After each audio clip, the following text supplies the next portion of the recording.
Welcome to Lincoln Fire and Rescue on LNK TV. I'm your host, Dale Johnson, and we get to talk new fire stations today with Assistant Chief Pat Borer. Pat, how are you doing?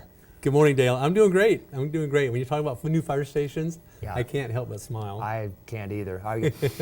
I still have that Station 15, that new station smell going. I unfortunately didn't make it to Station 10 for the ribbon cutting. That's always festive. I've been to a couple of these in the neighborhoods around the city. They show up. Yep. People really like to embrace their fire stations. We had a lot of people show up at the ribbon cutting at 10s. Neighborhood folks from the Regalton Association. I invited representatives from the contractor and architect group and all those, and they were surprised at the turnout. So we had a great turnout over there, and those are always festive, I agree. That happened at Station 10 on July 12th. Yep, that's correct. Yep. Station 10, of course, moved from 14th and Adams to 24th and Superior. That's correct. Yep, that's correct. Yeah. And the neighborhood has embraced it right away. Explain the change. Explain the relocation of 10. Well, the relocation, when 5-6 years ago, we did a study of all of our stations, hoping that we could present a proposal to our elected officials about adding stations. We first wanted to do the background work and figure out what stations are not in the right locations. And we found out that the majority of them are, which is really good for the community. The majority of our stations are in the right location to provide service to wherever we need to go. But a couple were not. 10s was not in the right location. It needed to be further north. And so that's kind of the change that you saw there from Adams to close to Superior. Station 12 needed to be a little bit further south, and so we moved it, about 1.5 miles to the south. So, but the good news for the community is most of them were in the right location. We just needed to add a few extra because we kind of fell behind in building new facilities. We fell behind in the city's growth. Station 12 was so lonely out there by itself on 84th Street. It just looked like the city had grown up around it, and the station itself hadn't grown. The station did not grow. That station was built in an era where the thought was that it needed to look like a residence and needed to fit into the neighborhood. It was on the edge of a neighborhood. I'm not sure what neighborhood they built it to look like, but it didn't serve very well as a fire station. The new ones are very much a fire station. The new one's going up at 84th and Pioneers. 84th and Pioneers, just south of there. And we're not that far from ribbon cutting dedication time. No, matter of fact, I met with the contractors and other folks on Tuesday, and they're looking at creating punch lists already for next month, which means we'll get to start setting it up, and we're looking at a move-in date for Station 12. I think my tentative move date is September 23rd. Okay, we're getting ahead of ourselves. We are. Let's go back to Station 10. Okay, because maybe we can look at the station too. We got some footage. So, thanks to the Lincoln Fire and Rescue drone, such beautiful aerial views that we never would have been able to see without the drone. And high definition cameras on our drones to help us do a number of different kinds of work, and this is just one of them. So. This is Station 10 that you're looking at right now that has moved from 14th and Adams to 24th and Superior. How many men and women, firefighter, paramedics will be out of Station 10? This station is designed for 6. So we will our plan is to run an ambulance and an engine out of this station. There's 3 bays. All of these stations give us the ability to put resources under roof that are currently outside and subject to the weather. So this has 3 bays. So we have an extra bay, and so but it's to answer your question, it's designed for 6, an engine and a medic unit, 2 on the medic unit, 4 on the engine. This is the only one we'll be able to see today. Or do we have drone shots of others? We have footage of 15 and 12. Everything but 16. Everything but 16. Will we notice similarities in design, architectural design similarities? Yes. You will see a lot of similarities. You'll see the iconic red trimmed doors. I like that. Yeah. People have driven by Station 12 when it's just the skeleton, wondered what it was, and when the garage doors went up, it's like, oh, that's a fire station. So yeah, this is actually 15s. I think it's 15s. 12s. Okay, this is 12s. We're going chronological, sorry. This is 12s on, as you indicated earlier, Dale, on 84th and Pioneers, just south of Pioneers. Again, the red iconic doors. There's 4 apparatus bay in this station. This station is designed for 10. So the commonalities that you see as we go from footage to footage is you'll see a living quarters, kind of a wing, and then the apparatus bay as an extension off of the living quarters. That design is by intent. We separate the hazardous areas of the station. That area of the garage, we call the apparatus bay, it's kind of a garage, where we park the apparatus, where you have diesel soot, where we come back from a fire and our clothes are dirty. We try to keep all the contaminants there, and we separate that area from the living quarters, where we hope that to be a cleaner environment. And then, so you'll find our bedroom suites, our kitchens, our living rooms, and our office areas in that wing, in that part of the building. Mm-hmm. So those are the commonalities that you'll see. You can see in this footage right here, you can see the apparatus bay extending off of the living quarters. We're still on Station 12. This is still Station 12, yeah. This one's scheduled to open September 23rd. Mm-hmm. Mm-hmm. Yeah. You mentioned the hazardous environment that is separate from the living quarters. That we could call that a non-negotiable item in terms of expense. Absolutely. When we started with the design of these buildings, we had a budget, and that budget from the citizen-approved quarter-cent tax increase.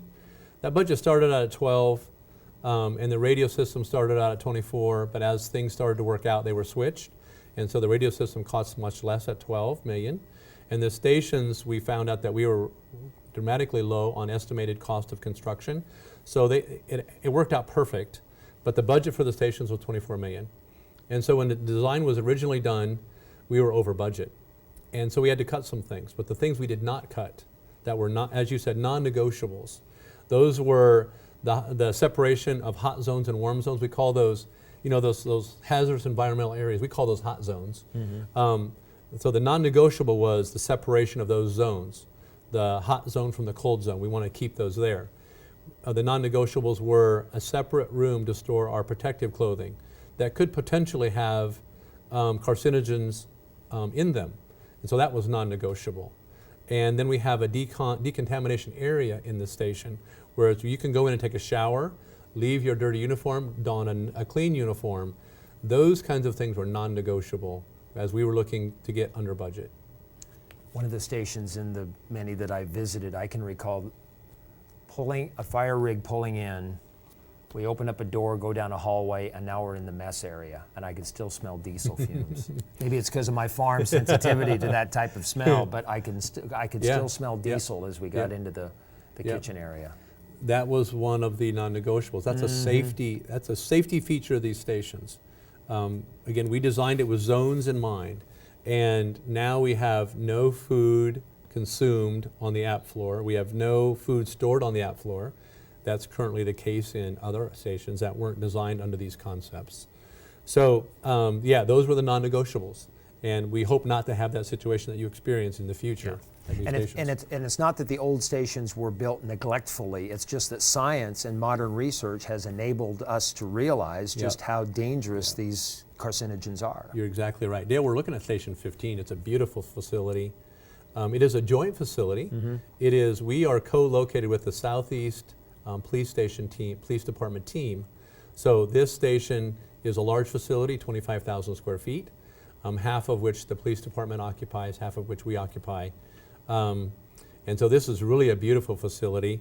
The police department has a service desk there. It's staffed 8 to 5 Monday through Friday. And so when people come, they're greeted by a service desk person right away. So, but you're right, we now separate the hot zones from the cold zones. We keep those hazardous environments in the hot zone, and we keep the living quarters in the cold zone in the clean environment. LPD's already there. LPD's already moved in. Mm-hmm. They moved in probably 4 to 6 weeks ago. Mm-hmm. Mm-hmm. And the ribbon cutting for 15 is coming up. Yes, August the 16th. Yep, at 2 o'clock in the afternoon. Yep, we're going to do a ribbon cutting. And then a couple of stages in moving in. The chief will move into 15. Yes. And then the crew and the rigs. Yep. We recently promoted 3 new battalion chiefs. We were very unique across the country in that we had 14 stations with 1 battalion chief.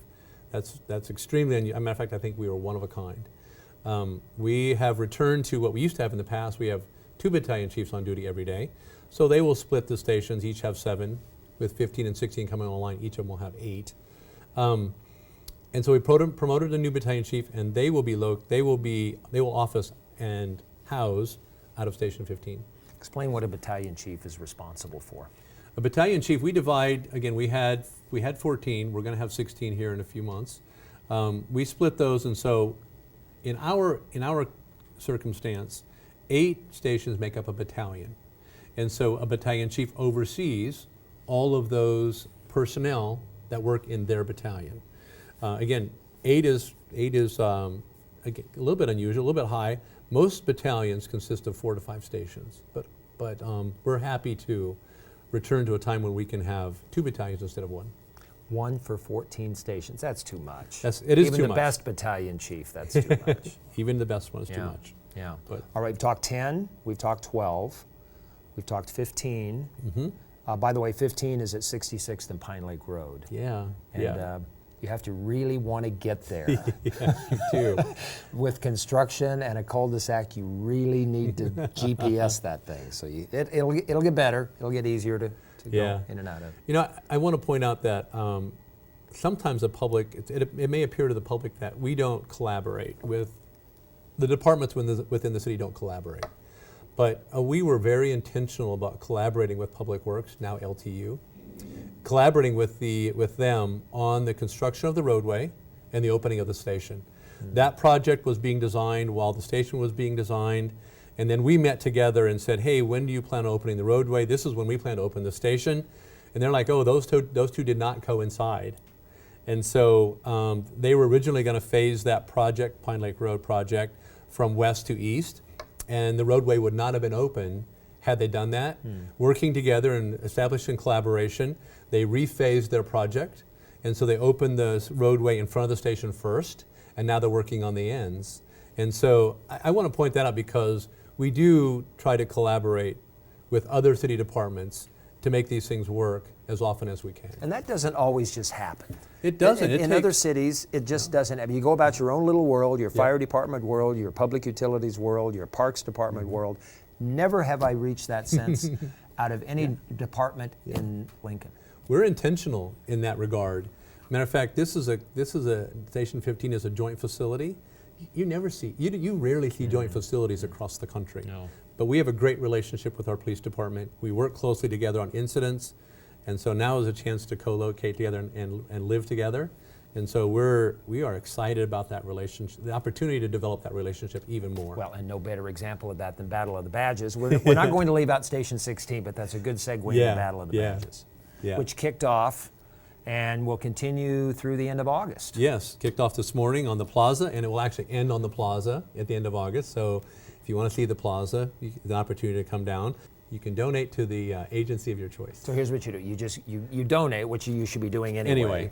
And then you designate whether you would like it to be noted for LFR or LPD. Counted toward, and then in the end we tally up all the counts and we see who wins. Now you won't mind me mentioning that LFR has won it the past 2 times? I won't mind that you mention that. Chief Bleibmeister is doing his best to try to break that and keep you from three-peating. All right, back to the stations. Station 16. That's a next year project. That's a 2020 opening. It's a 2020 opening, but it's well underway. It'll be early 2020. It'll be February-ish, March maybe, something like that. But it's well underway. We are, it's our furthest east station. It is 98th, just north of 98th and O. We are in the Waterford development. We work with the owners, organizers, developers of that development, and we're really excited about being there. We have O Street that we can respond on. We have 98th Street that we can respond on.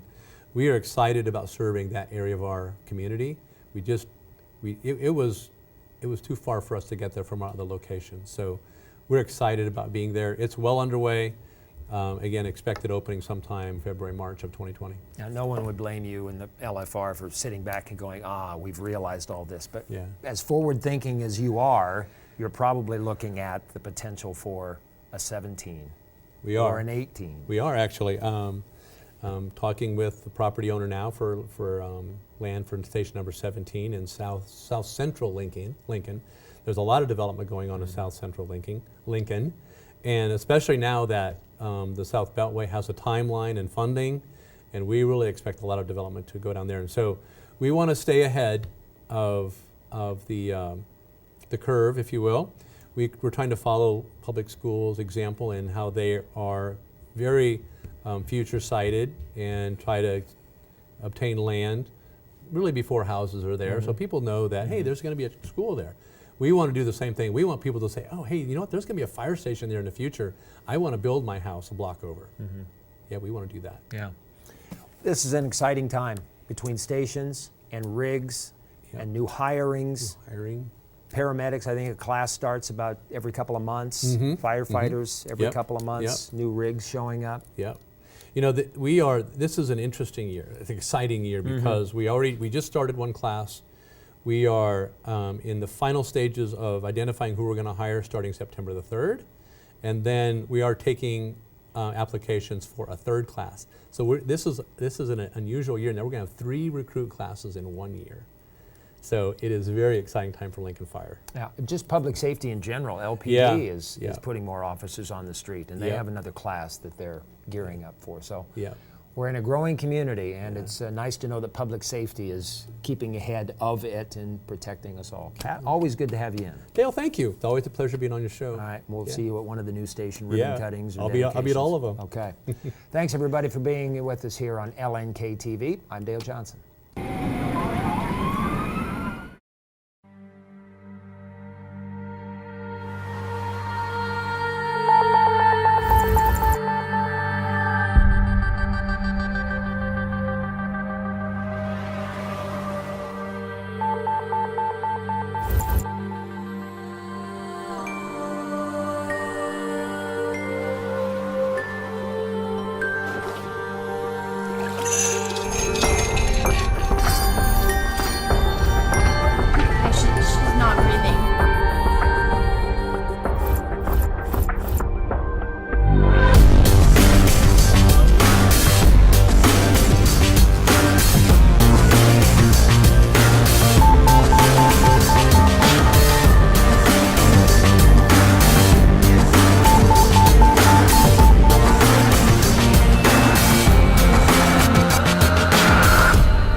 Incredible rescue, all thanks to a very smart app for your smartphone.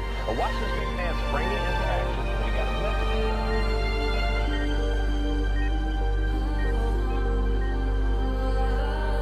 message. Pulse Point is active in Lincoln and free in the App Store. Download it today. You could be the one.